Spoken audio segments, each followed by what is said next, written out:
Does the leadership of Hockey Canada need to change? Just like the people in charge of the organization? I think that there are very serious questions that the leadership at Hockey Canada should ask themselves. If the people that were present in the past decade and in the past years and in the events of 2018 and how they managed the whole situations, are they really the right leaders to implement the change that hockey culture needs and to end the culture of silence in the organization? And the other question that I would ask is there enough representation around the table of decision at Hockey Canada, including women? Because when we're talking about sexual violence, women are at the forefront and their voice should be heard and present. Avez-vous l'impression que vos fonctionnaires ont caché des informations à vous et vos prédécesseurs dans les 4 dernières années? C'est pas l'impression que j'ai. C'est premièrement les informations qui sont soumises à Sport Canada sont très partielles parce que Sport Canada n'a pas la capacité ou l'autorisation d'avoir des informations confidentielles ou personnelles. Ensuite, Sport Canada n'a pas non plus la capacité d'enquêter sur les dossiers. Et je dois vous dire que l'information qui a été révélée en 2018 concernant les allégations chez Hockey Canada était très minimale.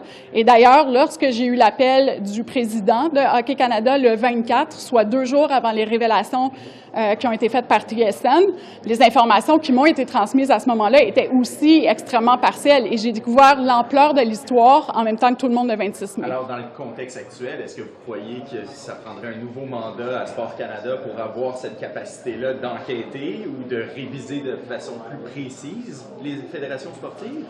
Le Sport Canada, c'est pas une agence de réglementation et c'est pas non plus une agence qui a les mandats pour enquêter. C'est pour ça qu'on a créé le bureau de la commissaire à l'intégrité dans le sport pour que cette organisation-là ait la capacité et le mandat d'enquêter sur les cas d'abus et de maltraitance dans le sport. OK, mais il y a des ministères qui enquêtent quand même sur d'autres. Je veux dire, c'est pas juste des agences indépendantes qui font des enquêtes. Le Transport Canada fait des enquêtes de son côté sur un paquet de choses. Donc, est-ce que Sport Canada pourrait être appelé à devoir enquêter éventuellement sur les fédérations sportives?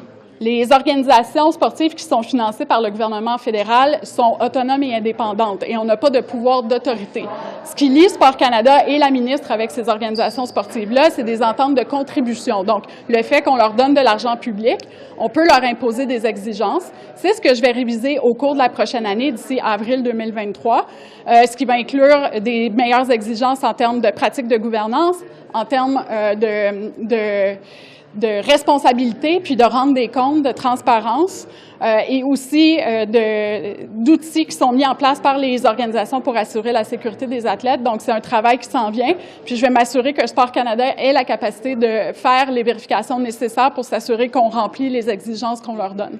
Minister, I take your point that it's not a regulatory organization, but at the beginning of your remarks, or somewhere in your remarks, you said that the message to people is that if they see something or they witness something, they need to report it, they need to talk about it. So does that not apply to Sport Canada when it's in possession of information that there may have been some very serious crime taking place? Do they not need to report it to your office?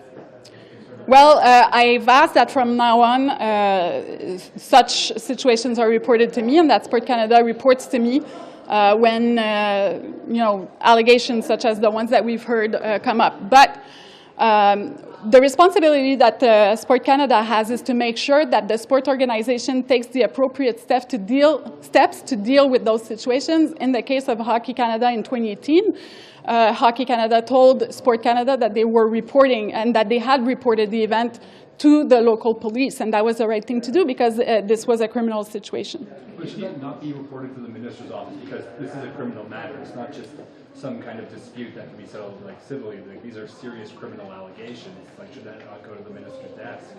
Well, from now on, I've asked that they are reported to me. Do you have any more information to provide about the 45 complaints that you mentioned at the last committee hearing? Do we know if all those are sexual assaults in nature, and have any of them resulted in settlements that you're aware of? No, they're not all of sexual nature. Some of them are about psychological harassment, other situations of abuse or maltreatment. Again, what Sport Canada is doing when they receive those reports is make sure that there's a process in place within the organization to deal with those cases, refer them to the appropriate instances, or have their own independent investigation.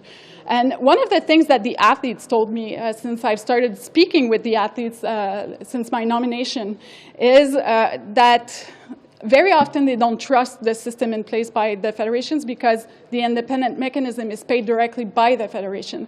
That's why my government has been working on creating the Office of the Sport Integrity Commissioner, and they have started their job on June 20th. So this is a new system where the athletes can turn to when they are facing situations of abuse or maltreatment, so that there's professional accompaniment for those athletes. Qu'est-ce que Hockey Canada doit dire demain pour vous redonner confiance?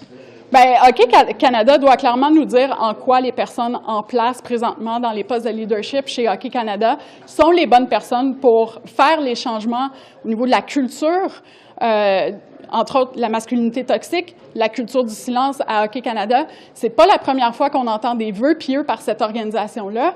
Maintenant, en quoi est-ce que ces dirigeants-là sont les bonnes personnes pour faire les changements auxquels les Canadiens et les Canadiennes ont droit? Les joueurs de hockey, les parents, et ils doivent faire la démonstration que vraiment c'est les bonnes personnes. Et j'émets des doutes sur la représentation, entre autres, de la voix des femmes au sein de Hockey Canada. Merci. C'est la dernière question.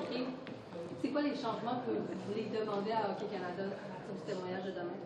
Bien, premièrement, il y ait de la meilleure prévention au niveau des violences sexuelles, donc de l'éducation, de l'accompagnement auprès des jeunes hockeyeurs, 2003-2018, 2 événements importants, pour leur expliquer qu'est-ce qu'est le consentement des comportements toxiques, le respect des femmes, le respect de leur consentement, de leurs droits, et aussi qu'il y ait beaucoup plus d'encadrement des joueurs dans le cadre des célébrations sur la consommation d'alcool et tout ce qui peut mener à des sexuels inacceptables et inappropriés dans notre société. Et ça, c'est des actions concrètes sur le terrain. Ce n'est pas juste des paroles qui doivent être dites, c'est des actions qui doivent être prises au quotidien. Merci beaucoup.